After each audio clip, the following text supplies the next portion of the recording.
Hey everyone, in this video I'm going to be unboxing and reviewing the brand new NYXI Hyperion 2 Joy-Cons that are compatible with the Nintendo Switch, the Nintendo Switch OLED, and the Nintendo Switch Lite. And before I unbox the NYXI Hyperion 2 Joy-Cons, I just want to thank NYXI for sending me out these Joy-Cons to review, and even though these were sent out to me, my review will be 100% unbiased as I can't stand promoting terrible products. So if I find anything wrong with these Joy-Cons, trust me, I will let you know. Alright, time for my favorite part, unboxing a new product. So here's the packaging for the Hyperion 2 Joy-Cons. Although they are listed as a JoyPad on the website, the reason for this, just in case you weren't aware, Nintendo owns the trademark for Joy-Cons, so NYXI cannot call these Joy-Cons. But obviously, these are Joy-Cons. They look a lot better than the first Hyperion Joy-Cons, as they're definitely smaller, and to be honest, they actually look like they're leaning more towards the official Nintendo Switch Joy-Con look. It has RGB lighting around the thumbsticks, the A, B, X, Y buttons, and the D-pad. Here's the side view, and here's the other side of the box. Here's the back side that has all the key features. And by the way, yes, the front plate does come off, just like the NYXI Flexi controller. So hopefully in the future, we can start buying some customizable front plates. And I just realized that the back says mechanical button. So hopefully, majority of the buttons are mechanical. And these Joy-Cons do have Hall effect joysticks. And if you weren't aware, Hall effect joysticks will never develop stick drift in their lifetime because it's utilizing sensors and magnets instead of the internal parts physically touching, which is why the standard joystick will always develop stick drift at some point of its lifetime. So it's just held down by a tab. Then there's the lid. By the way, this is just a standard packaging job by NYXI. So I'm assuming these are the Joy-Cons. They are wrapped in this foam wrapping, and there's all the contents in the box. Got their little hassle-free returns and exchange paper right here, as well as all their social media. Give them a follow. We got our instruction manual, and you can use the KeyLinker app with these Joy-Cons. But overall, this is a good instruction manual. You don't have to scan a QR code to get the full instructions. Wow, I just realized you don't get a charging cable with these Joy-Cons. Ooh, it comes with a case.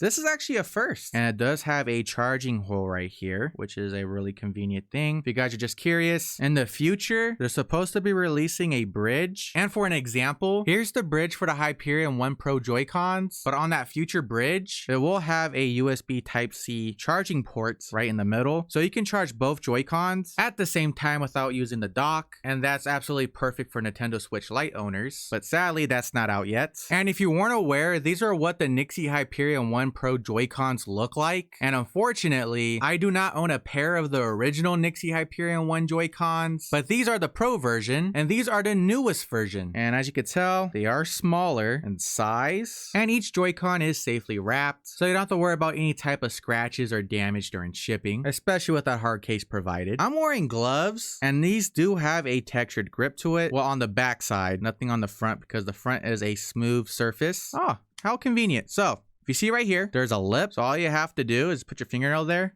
and lift it up. And the front plate is plastic. It's not metal like the NYXI Flexi. And if you were just curious, these Joy-Cons are slightly larger than the official Nintendo Switch Joy-Cons. And I just realized the D-pads are basically the same. It's not a typical controller D-pad. Well, actually, these are not even considered D-pads. These are directional buttons. And the directional buttons on the Hyperion 2 Joy-Con are mouse click micro switches. But overall, the feel of them, just like this alone, is really nice. The thumbsticks are concave, which is a huge plus. However, the thumbsticks on these Joy-Cons do not have a metal ring around it, which is kind of a downside to me, as the Hyperion 1 Pro Joy-Cons have metal rings around the thumbsticks, which to me is a huge plus when it comes to the longevity of the thumbstick's neck. A thumbstick without a metal ring can develop this groove, but luckily, as you can see here, the thumbstick does have an anti-friction ring around it, so it shouldn't develop that bad of a groove, but the possibility is still there. But it's honestly just a personal preference. Then the plus and minus buttons are not mouse click micro switches, and honestly they feel more tactile than anything. But here's a sound comparison between the two button types on these Joy-Cons. These are the directional buttons, and this is the plus button. And this applies to all the other buttons on the Joy-Cons, besides the A, B, X, Y buttons, as those are also mouse click micro switches. Then on the back, we do have back buttons, which are actually placed in a nice position. When I wrap my hand around this Joy-Con, my middle finger is basically aligned with the back button, and I can easily press the button with ease. Plus, it doesn't feel awkward. Same goes with this one. We also have an RGB light button on the back, and these are the release buttons, so you can take these off your Nintendo Switch. And for the last button, this button right here is actually the pairing button. You have to press and hold it down for a few seconds and it will start searching for a device. And lastly, for the bumpers and triggers, the bumpers are mouse click micro switches and the triggers are also mouse click micro switches. Yep, it's official. I love these more than the Hyperion 1 Pro Joy-Cons, as none of the buttons, triggers, or bumpers on the Hyperion 1 Pro Joy-Cons are mouse click micro switches. Honestly, the only things the Hyperion 1 Pro Joy-Cons have over the Hyperion 2 Joy-Cons are the price, the size, and the replaceable thumbsticks that have metal rings. But before I tell you the price of the Hyperion 2 Joy-Cons, let's connect these to my Nintendo Switch OLED and get into the key features. Now, I only own a Nintendo Switch OLED, but the connection process is the same for the original Nintendo Switch and a Nintendo Switch Lite. But in order to connect these Joy-Cons to a Nintendo Switch, you have two options. First, you can slide the Joy-Cons into the rails until you hear that famous click for an easy plug and play connection. By the way, these Joy-Cons slide on and off with ease when you press and hold down the release button, and just like any set of Joy-Cons, they do wiggle around slightly in the rails, which is completely normal. Then the second way you can connect these Joy-Cons to a Nintendo Switch, especially to a Nintendo Switch Lite, is to navigate the Nintendo Switch menu and go down and select controllers, then select change grip/order to get to this screen, then just press and hold down the pairing button on one of the Joy-Cons until you see these strobing green lights, which means the Joy-Con is in pairing mode. And as you can see, it doesn't take long for the Joy-Con to pair, and surprisingly, when pairing the second Joy-Con, it just automatically connected to my Nintendo Switch without the strobing green lights, which honestly caught me off guard, but they work perfectly fine, very responsive, and the Joy-Cons turn on when you press any button shortly after pairing. And after playing Fortnite, I didn't notice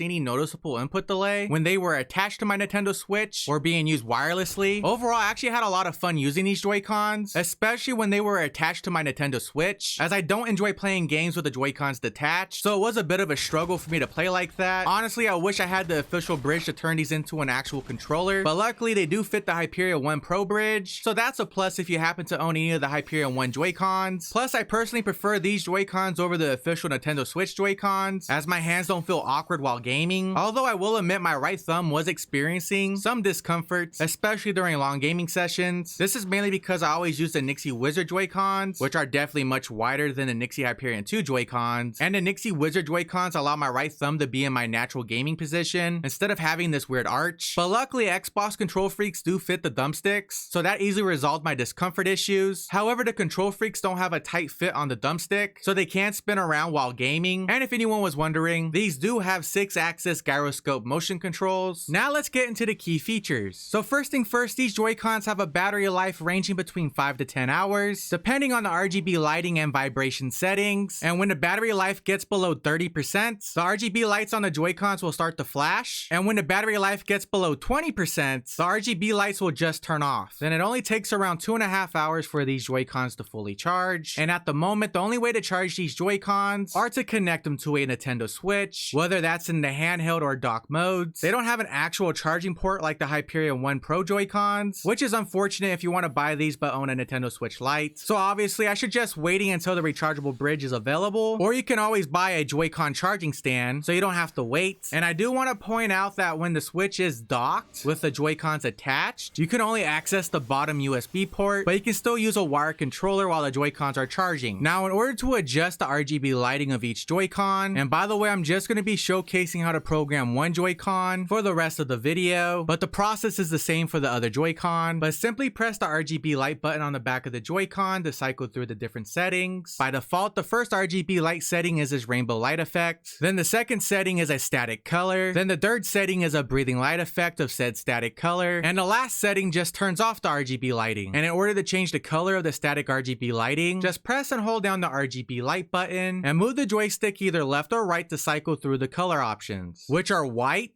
highlighter yellow, green, blue, light blue, a very light purple, and red. And you can adjust the brightness of each RGB light setting by pressing and holding down the RGB light button, and move the joystick up to increase the brightness, and move the joystick down to decrease the brightness. And there are 5 levels of brightness to choose from. And to adjust the vibration of each Joy-Con, just press and hold down this T button, and move the joystick up to increase the vibration, and move the joystick down to decrease the vibration. vibration. And there are 4 levels of vibration to choose from, and trust me, the vibration is very noticeable, which is why I prefer to have the vibration off on both Joy-Cons. Plus the sound is equivalent to an electric toothbrush. On top of that, these Joy-Cons do have a turbo mode, aka an auto clicker, and in order to enable it, simply press and hold down the T button, then press the button you want to be auto clicked. And the auto clicker can only be enabled on the buttons on the specific Joy-Con you are programming. And as you can see, all I have to do now is press and hold down the button I just programmed without needing to spam click the button to perform the action. Then you can take it a step further and repeat the steps, so you don't even need to press the button. And this is perfect for farming the Academy Ace tournament in Pokemon Scarlet and Violet. But to turn it off, just repeat the steps once more. Also, you can adjust the speed of the auto clicker, and in order to do this, simply press and hold down the T button, then move the joystick to the left to decrease the speed, and move the joystick to the right to increase the speed. And there are 3 speeds to choose from. But unfortunately, this whole programming process is completely reliant on your judgment, as there is no light indicator to let you know whether the turbo mode is active or what speed the turbo mode is set to. Then in order to program the back buttons, just press and hold down the T button and the back button at the same time until the RGB lights turn green. Then press the button you want to assign to the back button, then press the back button to end the programming process. And as you can see, my right Joy-Con's back button is now A, and you can only assign the buttons on the specific Joy-Con you are programming to be the back button. Plus you can also program a macro function to the back buttons by repeating the steps and pressing up to a max of 21 buttons. And to clear the back buttons, just repeat the steps, and as soon as the RGB lights turn green, just press the back button right away. And you can enable turbo mode to the back button, but the RGB lighting of the Joy-Con will turn red momentarily. Then you can have fun spamming whatever you program to the back button. And these Joy-Cons will automatically turn off after 5 minutes of inactivity or when the Nintendo Switch is powered off. And to manually turn them off, just press the pairing button, and to turn them back on, just press down on the home button or the screenshot button for 1 second. And if you were just curious, these Joy-Cons do have a wake up function, and to wake up the Nintendo Switch, just double press the home button. Then if you ever run into any type of issues with these Joy-Cons, you can easily recalibrate the joysticks and motion controls by pressing and holding down the T button and the minus or plus button at the same time until you see these flashing red and blue lights. Then from here, just rotate the joystick around 2 to 3 times, then place the Joy-Con on a flat surface and press the minus or plus button to finish the recalibration process. And if you want to restore the Joy-Cons to the default settings, just press and hold down the T button until you feel 1 vibration. Or if you want to perform a factory reset, you can just press the reset button, which is located on the back of the Joy-Cons, with a small needle. Now, if you want to avoid remembering all the button combinations to customize each Joy-Cons to your liking, you can always download the KeyLinker app onto your phone. After the app is installed, just open the application, then put the Joy-Cons into pairing mode, and when you see NJ12 with L or R, by the way, the L means left and the R means right.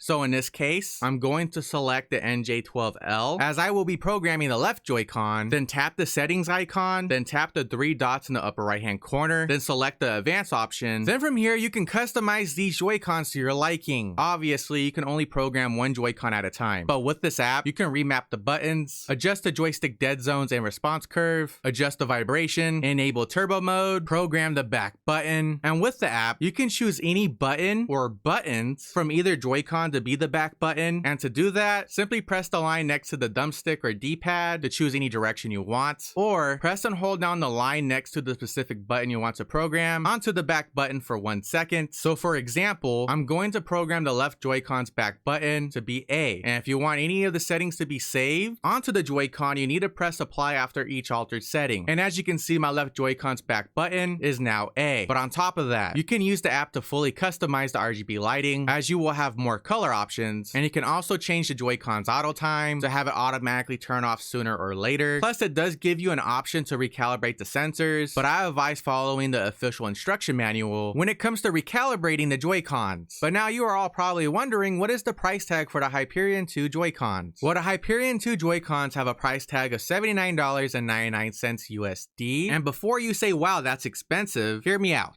The official Nintendo Switch Joy-Cons cost the exact same price and don't have all the key features you can find on the NYXI Hyperion 2 Joy-Cons. And yes, you can find cheaper Joy-Cons at Walmart, but those do not have Hall effect joysticks. So why spend money on Joy-Cons that will develop stick drift when you can just buy a pair of Hyperion 2 Joy-Cons, which will never develop stick drift, have mouse click and tactile buttons, triggers, and bumpers, are customizable, especially with the KeyLinker app, strap and are overall built to be more reliable and durable. Plus, if you purchase these Joy-Cons on NYXIGame.com, you can use code BC5 during checkouts to save 10% off your order, which will knock down the price to $71.99 USD, which is an even better price than the official Nintendo Switch Joy-Cons. But in conclusion, I can confidently rate the NYXI Hyperion 2 Joy-Cons a solid 9.7 out of 10. The only things preventing me to give these Joy-Cons a perfect 10 out of 10 are the lack of a metal ring around the thumbstick necks. Personally, I prefer larger Joy-Cons, but these are ideal for traveling, which is what the Nintendo Switch was basically designed for, and it's unfortunate that these didn't come with a basic bridge, so you can turn these Joy-Cons into an actual controller for a more comfortable gaming experience, especially when you use these wirelessly. But like I have stated before, NYXI will be releasing a rechargeable bridge for these Joy-Cons in the future. Besides that, I do highly recommend the NYXI Hyperion 2 Joy-Cons, especially if you're on the market for some new Joy-Cons, as they are definitely worth it. But once again, shout out to NYXI for sending me out these Joy-Cons to review. Hopefully this video was helpful. Make sure to drop a like, subscribe if you're new, and if you do, make sure to turn on those post notifications. Also, if you happen to have any questions regarding the Hyperion 2 Joy-Cons, feel free to ask them down below in the comment section. But besides that, hopefully I'll catch you all in the next video, and have a good one.